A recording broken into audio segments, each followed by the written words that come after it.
Bath time is a great way to introduce water to your newborn baby and start your little one's swimming journey, all from the comfort of your own home. Bath time is a lovely sensory experience, from the warm water to the bubbles to all the toys that you can play as they get older. It's recommended not to bathe your baby until their umbilical cord falls off, and as soon as this has happened, you can introduce a nice bath routine with them. When Winnie was a newborn baby, my partner got in the bath with her for the first time, and we just used a muslin cloth to keep her nice and warm. It was such a lovely moment for us as a new family. We made sure that the water was the right temperature using a thermometer and made sure that it wasn't too hot or too cold. We then used a sponge to squeeze water around her and on her just to get her used to the feeling. Then we used a flannel to gently wash her skin. As she got bigger and we started to wash her hair, I would let the water trickle down over her face, not making a fuss, just because it was a normal thing to do. We didn't use a bath seat, but there are lots available on the market to help lay baby down or sit them up in the bath. I just found it easiest to kneel down next to the bath and hold her head and almost let her float in the water. And she got to practice her kicking skills this way too. Bless you. Alongside going to the swimming pool and attending lessons, I would sing songs that we'd learnt in the class at bath time, so they became familiar to her. Don't forget that babies learn through repetition, so the more you do and say things, the more likely they are to pick it up nice and easy. We keep bath time as fun as we can and use lots of toys and lots of bubbles, and we encourage lots of splashing too.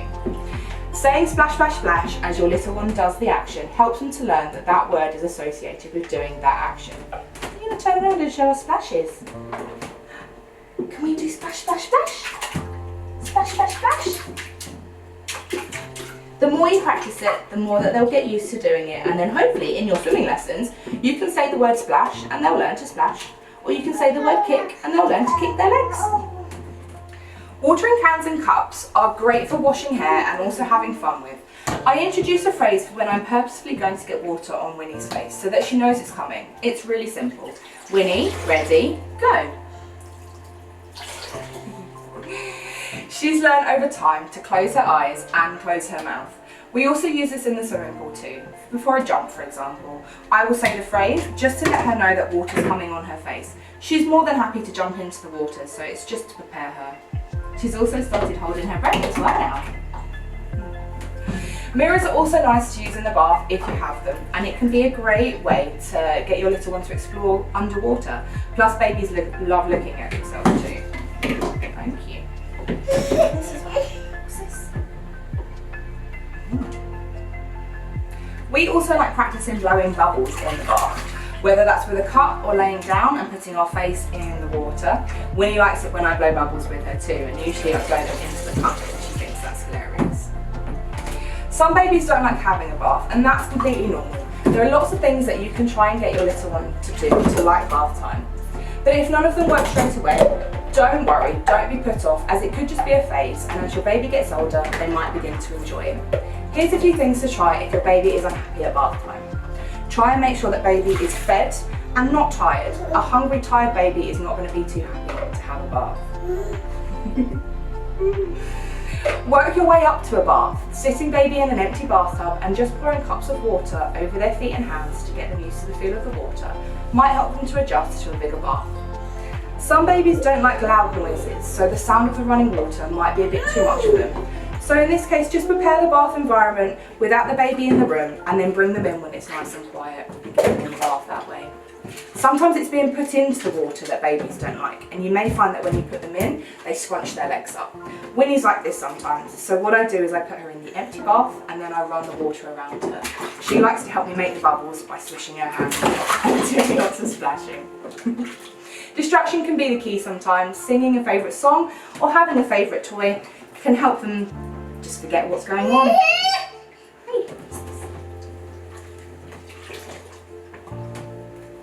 The water might be warm, but the air temperature may not be. Closing the bathroom door or having the radiator on for a while beforehand might help keep the room warmer for baby in the bath. Have a bath together. When Winnie was a tiny little baby, we used to have a bath together. I'd run it, get in with her, and more often than not, she'd fall asleep with me. Have a shower instead. Some babies might just prefer having a shower and not in the bath, and that's fine. And if all else fails, don't worry. You can give baby a flannel wash instead of a bath. Using a bowl and warm water and a flannel, you can help keep baby clean and slowly introduce water to them until they're a bit bigger, and then you can try a different technique. After the bath, have a towel or a dressing gown ready to wrap them up as snug as a bug in a rug. Winnie also loves a baby massage with some baby oil before going into her pyjamas. From when she was a tiny baby, she loved having a little back massage, and to this day she still does. Bath time can be part of a nice routine, and you can have it at any time of the day. Most people like to do bath time as part of a bedtime routine. We usually have dinner, have a bath just before a little playing session in the evening, and that just works well for us at the moment. Either way, a calm and relaxing bath can do wonders for your little one, as well as teaching them new skills or building upon skills that you've learned in your lessons and brought home with you. Just to add, make sure your little one stays away from the hot tap and any cords attached to the plug, and never ever leave your little one alone in the bath, even for a second. Enjoy your bath time.